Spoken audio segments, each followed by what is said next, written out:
What's up you guys, and welcome back to another Reddit reading video. Today's going to be a whole lot different because we're going to be doing an rSlash Prorevenge story. Now, rSlash is someone that everyone has to know if you love Reddit stories. He's just like the #1 person. Over 1 million subscribers, aside from like PewDiePie who like started doing this afterwards, he has always been, Reddit. rSlash is the Reddit guy. He does things like entitled parents, malicious compliance, Prorevenge, nuclear revenge. He is honestly what showed me what all these stories are and got me to my favorite Prorevenge and kind of inspired me to make a YouTube channel for this. One thing he gets a lot of slack on is his talking voice. People think he's like exaggerated a lot, but honestly I think that helps with storytelling. So let's just go ahead and check out one of these beautiful videos. Shout out to this man right here, rSlash. For those of you who don't know about my old job from my I don't work here story, I got a job back when I was about 19 or 20 years old. Close to 7 years or so ago, at my town's public hospital in their food service department. I stayed with the place for 3 years, but it has gone down as one of the worst jobs I've ever had for many reasons. Negative nursing staff, insane hours, overworking me and coworkers, and just overall a very toxic work environment. I went in as a socially awkward girl with no spine for conflict or standing up for myself and came out a much stronger person because of this place. But there is a particular series of events that led to that. Let me set it up for you. My official title was Food Service Aide, or AIDE for short. My job I was hired for was to collect dirty trays and dishes from carts on their respective floors, wash all of the dishes that came into my dish room, and put them in the dish machine to be sanitized, before I let the dishes dry and store them where they needed to go. Then, at the end of the night, I would break down the machine and clean the filters or leftover food, and drain the water tanks of dirty soap water before going home. Over time, I became well acquainted with the dish machines we had. First one was over 20 years old and finally died on us. RIP Big Bertha. And I could troubleshoot a problem with it since I like machines enough to learn as much as I can about them. My boss took notice of this and how hard I worked in the dish room every day. So he began to have me learn about the other parts of the department so I could fill in whenever someone called in. Cooking on the grill and serving food in the cafeteria, cashiering, helping to prepare food trays for patients, learning about different diets and their orders from the doctors, restocking floors for patient snacks and drinks, and finally, deliver food to patient rooms. If that seems like a lot for one person, it was. Due to staff cutbacks, we were short a lot of manpower, so a couple of us had to learn as much as possible to keep us afloat. Now, on to the story. I had already been working in this small hospital for just over a year at the time, and I was determined to stay at least a few years to help make my work history look pretty good in the stance of longevity. That and pure stubbornness, I guess. In that time, my boss hired a new supervisor for our department, who will now be called Chad. At first, Chad seemed like a pretty nice guy, and me, being the awkward dork I am, tried to help him fit in with the others at work. I told jokes to him, got him to open up a bit to the others, and soon he was able to have conversation rather easily. All was good. Then he passed his 3-month probation period and was no longer being constantly watched by boss. Chad turned into an insufferable butthole. He began to bark orders as if he owned the kitchen, demanding to know why certain things weren't done his way, and overall was slowing down production tremendously for everyone. Not to mention, he himself was a lazy grunt. When there would normally be 2 people washing dishes, if one of them called in, it would mean whoever was there had to pick up the slack and do it all by themselves. Chad wouldn't lift a finger to help unless he knew boss was going to be in the kitchen and not in his office by HR. And even then, Chad didn't know what he was doing. And to top it all off, he made it a point to take jabs at me in front of others, trying to make me look stupid because I was the youngest member of the department. I felt like I had gone back to high school, being the quiet nerdy girl who was picked on for liking things out of the norm, and being laughed at for being weird. I like to draw, love anime, and play video games. So when the topic of, what are you going to do on your days off came up, I usually said something like, I'm going to relax at home and play insert game after doing some chores. Then Chad would make a remark like, wow, you play video games? You must not have a life. Butthole. It got to the point where I was so fed up with Chad's BS that I began to grow a bit of a backbone. I was fed up with constantly having anxiety working with him and hiding in the bathroom sobbing during my shift when he was making my life torture. I began to make cracks back at him and get into yelling matches with him in the kitchen. No sound escaped the doors once they were closed, so no one outside the department heard us. He couldn't fire me, only tell my boss and sign a write-up, which he never did because he saw it as a way of losing to me in our arguments. Anytime he made jokes at me, I threw them right back. And when I knew he was doing something wrong, I would fight back and tell him how it was supposed to be done. This went on for a few months, and then the final straw. As a dishwasher, you're supposed to take temperatures in the dish machine to ensure it's working properly. It's supposed to reach a certain temperature when washing dishes to ensure everything is being sanitized properly. If not, there could be an outbreak in the hospital from germs or mold. All the temperatures and times were recorded on a sheet and placed in a folder in the dietitian's office by the dish room. I was making my usual rounds of taking temps when I noticed the machine was reading about 20 degrees in the rid cooler than where it was supposed to be. I shut down the machine and began to drain the water tanks. This was my way of troubleshooting if the tanks had just not been drained in a while, or if something was seriously wrong with the machine. As I was draining the water, Chad comes in and sees me doing this. He was furious and begins to rant. "What are you doing? We still have piles of dishes to wash." Temperatures were low. Gotta drain the water and see if that fixes it. I think, how the heck is that going to fix it? You're just wasting time. Me, visibly annoyed. If you'd let me finish, I'm seeing if morning shift drained the water or not. If not, then it'll only take 10 minutes to fill the tanks back up. I know the tanks were drained. I drained them myself.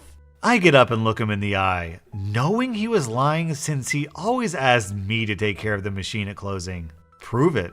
Show me how.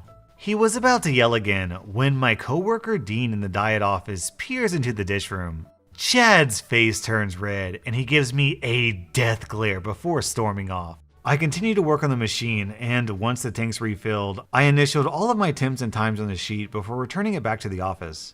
The day goes by, and after a torturous time on the floor serving patients, I was in the middle of my cleaning duties with the cook and Dean. I get called by Chad, saying that boss wanted to talk to us. So after making sure the dish machine was cleaned, I walked with him to the boss's office. There, boss begins to tell me that Chad had given him evidence that I was slacking on my duties, and that I wasn't taking temperatures like I was supposed to for the dish machine. He said that thankfully Chad took the temperatures, but if I wanted to keep from getting into trouble and to keep the department from getting into legal trouble, I needed to step up and be a team player. He said that I was getting a verbal warning, but if I did this again, I would receive a write-up or possible suspension. My jaw hits the floor, and even though Chad is smiling smugly in the corner, I chose not to argue with my boss and head back to the department, defeated and fighting back tears. I was sure that I took the temps, and when I checked the book, I was shocked to see what I found. My temps were still there, and times I took them, but the bastard actually photocopied the page, whited out my initials, and replaced them with his initials. He then traced over the pre-existing handwriting to make it look legit, with his initials. He made it look like I hadn't taken temps all day during my shift. I racked my brain wondering how the heck he could have gotten away with it with no one noticing him, and then it hit me. He must have done it in the diet office when no one was around due to dinner trays being made under the dietitian's supervision. I was pissed. And I began to bide my time for an opportunity for revenge. It came about a month later. Now, since we're a hospital in a small town, it was normal for us to get catering orders from the members of HR and upper management when they had a meeting upstairs. Those orders were easy because usually they wanted chips, pre-made sandwiches, and soda for about 10 to 15 people.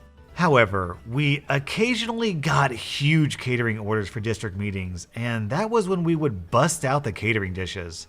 Large white immaculate plates, silverware, glass cups, punch bowl, food serving plates, desserts, tea, and cloth napkins were usually used for these events, and even though it was a lot more dishes for the understaffed aides, it was pretty simple. This particular order was for the CEO, his workers, HR, doctors, head nurses, and the higher-ups who own the hospital's contract. The estimated amount to be served was about 150 people, since many members of the board were going to show up as well. Usually, we got the huge orders a week in advance, so the supervisor can arrange a schedule to have more bodies on deck to help.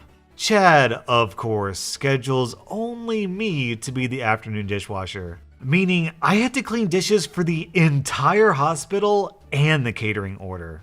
This was my chance for revenge. As always, Chad didn't lift a finger to help me in the dish room, and the entire room was completely full of dirty dish cards from the floors. The hospital had about 95 patients that were eating, and morning shift had been running behind. So I had both breakfast and lunch dishes to clean. It wouldn't have been so bad if we didn't have to take apart the trays one by one to make sure no needles or blood were on the trays, and clean each piece. I was stressed beyond belief because I knew that the 150 people catering order would be due any time now, but I kept myself calm and tried to keep doing my job. A few hours go by and Chad calls out to me to shut off the dish machine. It was very loud and tells me to go and pick up the catering order. Instead of arguing with him, I decided to do it and asked if he was going to help me. He gives me a smug grin and tells me, "I have better things to do. You can do it alone." Perfect. So, despite me being exhausted, sweaty, and have a wet uniform from my dishwasher apron with holes in it, I made my way to the management floor. I scope out the damage and realize I'm going to have to make 2 or more trips across the hospital to clean this up. I begin to pick up the dishes in the meeting room, take off the tablecloths, and stack them on one of the 2 long carts. While I'm about to clean up the food serving table, I look over to see the door that led into the HR office was open slightly, and a few women were laughing and commenting on how good the pork roast was at the meeting. I knew they were within earshot of me. It was showtime. In this moment, I was thankful for being clumsy and having sprained my ankle so much growing up, because it was easy to do this. While I was cleaning up, I deliberately tripped on a chair that was left slightly out and went crashing onto the floor. I sprained my ankle doing this, which was what I was planning, and the glassware I was carrying fell and crashed to the floor. The 2 women in HR heard this and rushed over to see me laying on the floor with shattered glass all around me and a few minor cuts on my arms. And they rush over to help me up. We'll call them Jane and Jill. Jill says, "Are you okay?" "I'm alright," I say, on the brink of tears. Jane says, "Are you sure? Here, let's get you into a chair." "Thank you. I'm sorry. I'm so sorry. Please don't tell my boss." They help me up into a chair, and when they check me over to see I'm in tears, they begin to ask me questions. "Where's your help?" "It's just me right now. I'm supposed to pick this up and take it to wash them." "Seriously? All by yourself? Why didn't you get someone to help you?" "We're short a dishwasher today. I'm trying as best I can, but I keep falling more and more behind." At this point, I begin to cry uncontrollably. All the stress and emotions I had bottled up from the past few months from working with Chad in the department had finally built up so much that I let loose my repressed emotions on these 2 ladies. I told them about the understaffing, the insane amount of overtime I and my coworkers were getting, how I was the only one doing dishes that day, how my supervisor refused to help me, and how much stress I had been in. I wasn't faking any of it. I was just waiting for the right moment to finally break down and tell the right people about all the negative feelings I had. Needless to say, the 2 were shocked at my breakdown. Once I calmed down, they told me they wanted to see just how bad things had gotten in the dish room. If it was as bad as I said it was, they would make a case with my boss. So, with their help, they helped me get back to the dish room with the carts of dirty dishes, and I held onto the cart while limping down the hall. Once we got to the staff door for my department's dish room, I told them to wait outside while I pushed the carts in. Confused, they comply and hug the wall, waiting to see what would happen next.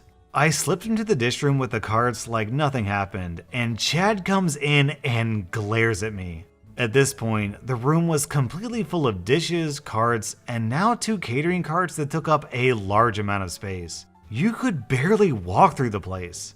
We then began our normal yelling match, all while the door was left slightly open behind me. "About time you came back! What took you so long?" I was picking up an order by myself. What did you expect, Chad? I was expecting you to do your job. Clearly you can't. Look at all these trays. I just picked up and began to work on lunch when you told me to get the catering. Did you do any of these while I was gone? I gestured to the room. No, I had my own work to do. You're just too slow. How the heck am I supposed to wash dishes when I'm picking up the catering order? Not my problem. Do your job or you'll get a write-up. With that, he leaves and I go back out to meet with Jane and Jill. Their faces are filled with anger and disgust from what they just listened to. And they reassure me that this was going to stop. Now. We walk together back to the management floor, and as I limp into Boss's office behind them, the two ladies began to go off on him about Chad and what he'd been doing. Confused, Boss had no idea what they were talking about and looked to me for an explanation. However, Jill and Jane told him to follow us, and we walked back to the department. At this point, my ankle was throbbing with intense pain since I sprained it pretty good. When we got back to the dish room and opened the door, my boss was appalled at the amount of work that was left for me. And when he heard that there was no second or even third backup dishwasher scheduled, he almost lost it. He called for Chad, and the four of us waited in the dietitian's office. While we waited, I told them I didn't want him to lose his job over this, but I wanted him to know how I felt being left with so much work. I really felt this way, but a huge part of me just wanted to see him suffer. When Chad walked in to see me and three powerful people with me, his face turns pale. But his normal smug face is replaced with one of fake concern and confusion. Though his act fails as Boss began to demand why he didn't schedule someone to help me. He told Boss he had been helping me as much as he could today, but Jane and Jill stop him and repeat what he told me before.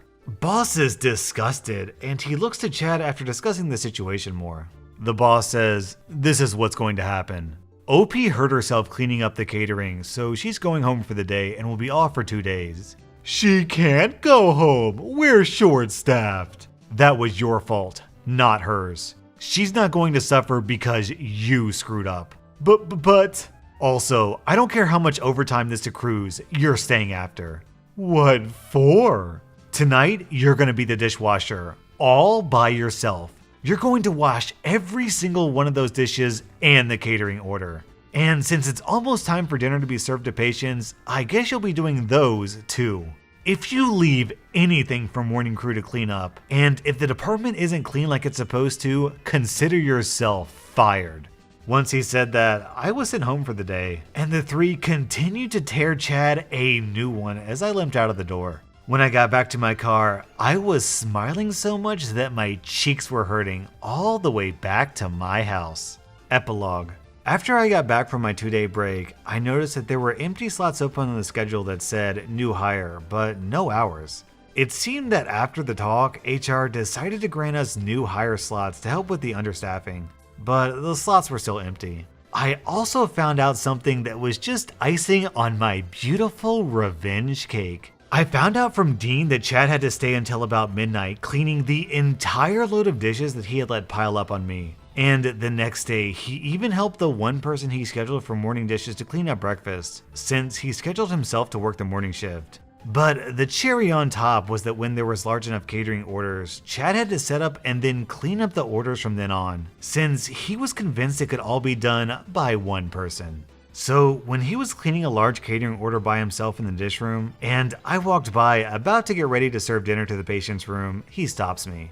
He then asks if I minded staying back and to help him, since there was so much of the catering order left to clean up. I smile and said simply, "Not my problem. Do your job."